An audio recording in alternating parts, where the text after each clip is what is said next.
So a review of the 5 models of the Nikon range with 30mm objectives, starting from the early Nikon range, which was made in occupied Japan. The model was introduced in 1950. This one appears, from what I can tell from the serial numbers, to be possibly one of the later models, due to the fact that the serial number is very close to an A series.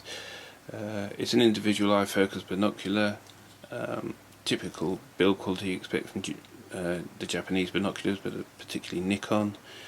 It's got a good image. It's not particularly bright. It's fairly sharp. It's heavy, well built, and it's got a fairly narrow field of view. I'd say probably about 7.5 degrees. I can't confirm that. Nice binocular. Don't see many of them actually. You certainly don't see them over here. You see them a lot in the States on the auction sites, but this one I bought from the States, and because there's no way I was going to be able to source one over here. Yeah, nice binocular, good nick, coated lenses, very basic fluoride coated lenses, but as a usable binocular, probably not ideal for the individual eye focus. It's not the best birding binocular or anything like that, but a nice rugged design. And you move on to the early Series A binocular. This is the Nikon early model of the A, which is this one's probably introduced. I'd say this one was probably around 1960. This model, this particular example here. It's the how do you pronounce it? The Nippon Kogakyu emblem on the left-hand side, and they were in the transition stage here when they were introducing their new Nikon name, and then a couple of years later they dropped the Nippon badge and just left Nikon. This is an early one, as I say, similar coatings, slightly more advanced coatings than the Micron before. Blue coatings, fluoride coatings. They look a bit deeper in colour. Nice binocular, 8.5 field of view, degrees field of view. Fairly heavy for its size.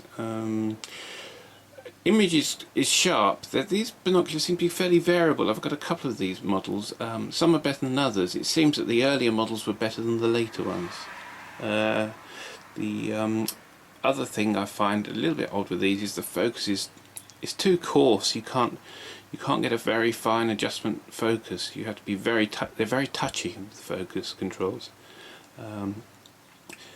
It's got the JB7 mark on the binocular, which you can see there, which denotes that it was actually made by the Nikon factory and it wasn't made by someone else and then had a Nikon badge stamped on. All the Nikon binoculars are made by Nikon. And you can see the JB code. There's the JE code on the back. That's the builders of the chassis. Nikon did all the optics basically. So basically, all the optics are Nikon, and probably all the metalwork was sourced out to another Japanese plant.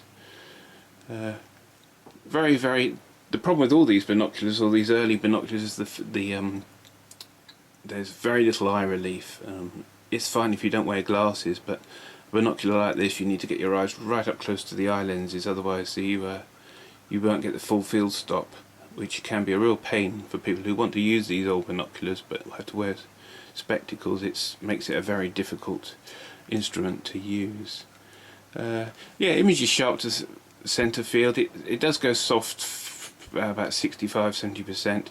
It's never going to be as bright as a modern binocular, so don't go and buy one of these binoculars when you've been using a modern Japanese binocular and expect the image to be better, because it won't.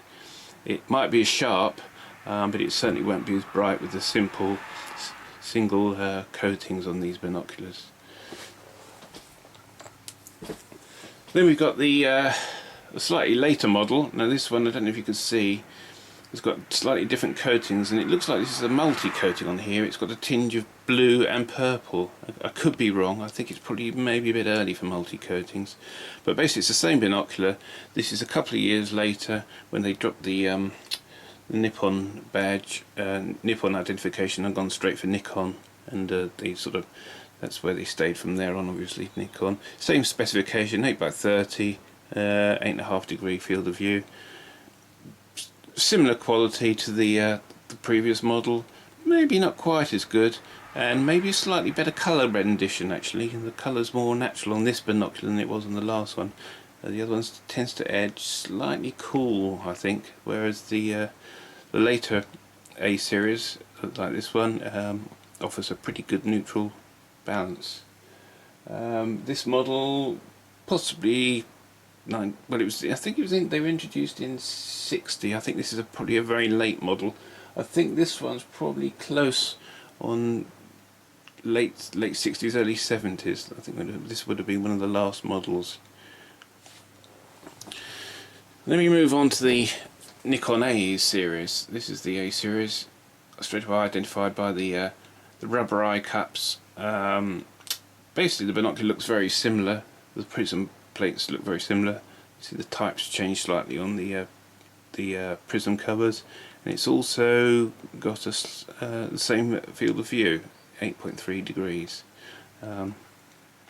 However, the optics are far better on these binoculars, and this is a multi-coated binocular.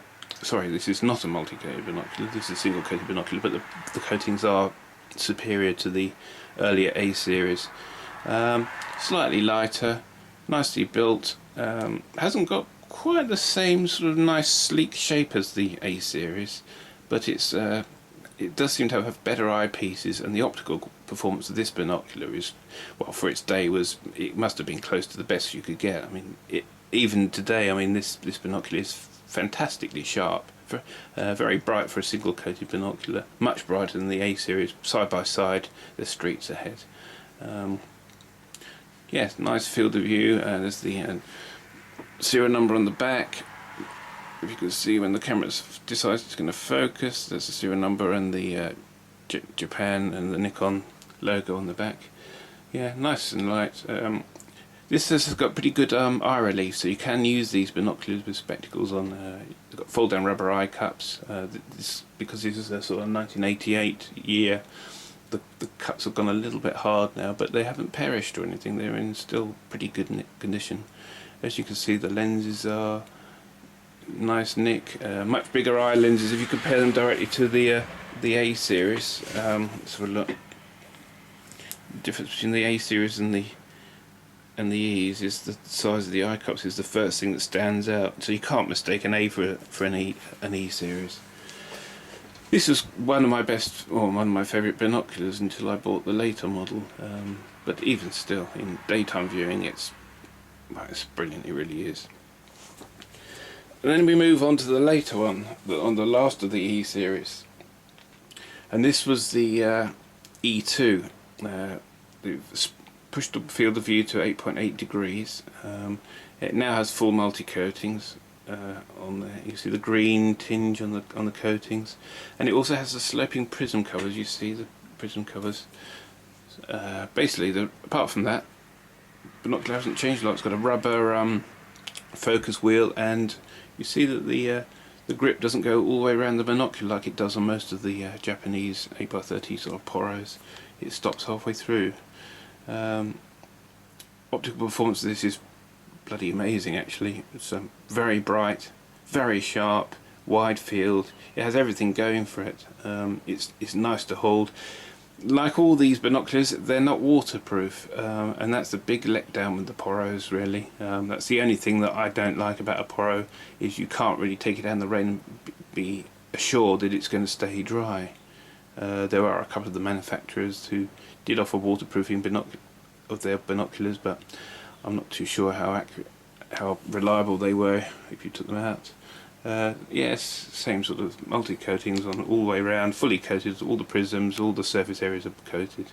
And this binocular really is a real beauty to look through. That's it really. So that's a sum up of basically 40-50 years of Nikon 8x30 binoculars.